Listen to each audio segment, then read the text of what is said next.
안녕하세요. 정태근 변호사입니다. 오늘은 집주인이 전입신고를 하지 말라는 이유에 대해서 검토해 보도록 하겠습니다. 저도 이제 신림동에서 자취를 할 때 집주인이 전입신고하지 마라 라는 얘기를 들었던 적도 있고, 또 일산에 있는 사법연수원에서 오피스텔에도 자취를 했었는데, 그때도 이제 오피스텔 주인 중에 전입신고를 하지 말았으면 좋겠다, 그렇게 해서 그런 조건으로 계약을 체결했던 경우들이 있습니다. 이후에 서울에 와서도 오피스텔 구할 때 전입신고를 하는 경우에는 10% 정도를 더 내셔야 된다라는 조건을 들었던 적도 있는데, 이제 법을 잘 모르던 시절에는 이게 사기 아닌가? 이 사람이 나한테 혹시 사기를 치는 거 아니야? 라는 생각을 했던 적이 있죠. 법 공부를 하면서 보니까 전입신고를 하게 되면 주택임대차보호법에 따라서 대항력도 생기고, 임대차 계약서의 확정일자를 받게 되면 우선 변제권도 갖게 되는데, 전입신고를 하지 못하면 일단 모든 게 안 되는 거잖아요. 그래서 이 사람이 나에게 어떤 피해를 입히려고 하는 게 아닐까라는 생각을 했던 적이 있는데, 그 부분에 대해서 오늘 한번 설명을 드릴게요. 오피스텔 같은 경우에는 주거용 오피스텔과 업무용 오피스텔 두 가지가 있습니다. 그런데 만약에 주거용 오피스텔인데도 전입신고하지 말라 그러면 그건 좀 이상한 물건입니다. 이상한 임대인이고, 이 부분 같은 경우에는 다른 물건이나 다른 임대인 알아보시는 게 좋아요. 실제로 문제가 있을 수 있으니까요.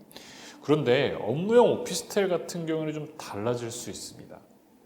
첫 번째로 집주인들 입장에서는 업무용 오피스텔로 분양을 받게 되면 분양대금의 한 10% 정도를 부가세를 환급받을 수 있어요. 예를 들어서 10억짜리 분양대금으로 오피스텔을 분양받았는데 10%가 부가세 상당액이라고 볼 수 있잖아요. 그럼 그 부가세를 환급받는 거예요.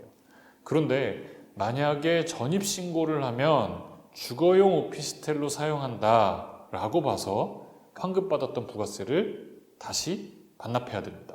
그러니까 이제 집주인들 입장에서는 이거 업무용 오피스텔이니까 전입신고하지 말라는 이야기를 하는 거죠. 두 번째로 전입신고를 하는 순간 주거용 오피스텔로 국가가 보기 때문에, 만약에 주택을 하나 가지고 있다면 1세대 2주택을 가지고 있는 것으로 처리가 되고, 그렇다면 1세대 1주택자들에게 주어지는 혜택으로서의 양도세 감면 같은 혜택도 모두 사라지게 됩니다.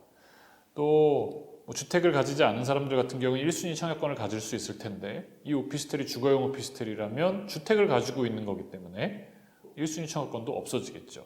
이런 이유에서 이제 업무용 오피스텔을 보유하고 있는 집주인 같은 경우에는 전입신고를 하지 말아달라라는 요청을 하기도 하는 겁니다.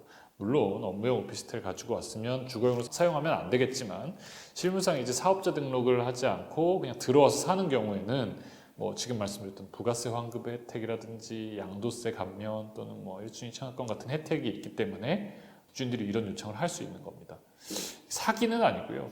그러니까 업무용 오피스텔 같은 경우는 집주인이 전입 신고를 하지 않을 것을 요구한다면, 그런 세제상의 혜택을 얻기 위해서 요구하나 보다 라고 생각하시면 됩니다. 근데 그렇게 생각하고 우리가 아무것도 안 하면 전세보증금, 임차보증금, 우리 입장에서는 큰 재산 중에 하나인데 보호받을 수가 없잖아요.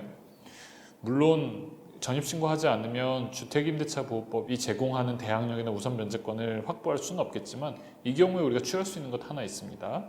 전세권 보증보험 드시는 거예요. 이 보증보험 드는 거는 집주인의 동의가 필요 없습니다. 다만 우리가 보증보험료를 일정하게 내면 나중에 전세사고가 발생했을 때 보증금 돌려받을 수 있어요.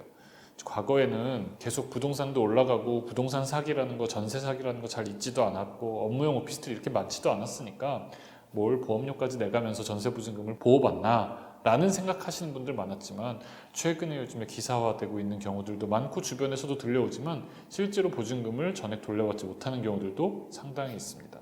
그러니까 업무용 오피스텔에서 전입신고를 하지 못하고 임대차 계약을 체결하시는 경우에는 전세보증보험도 꼭 알아두시면 좋겠습니다. 정태근 변호사였습니다. 감사합니다.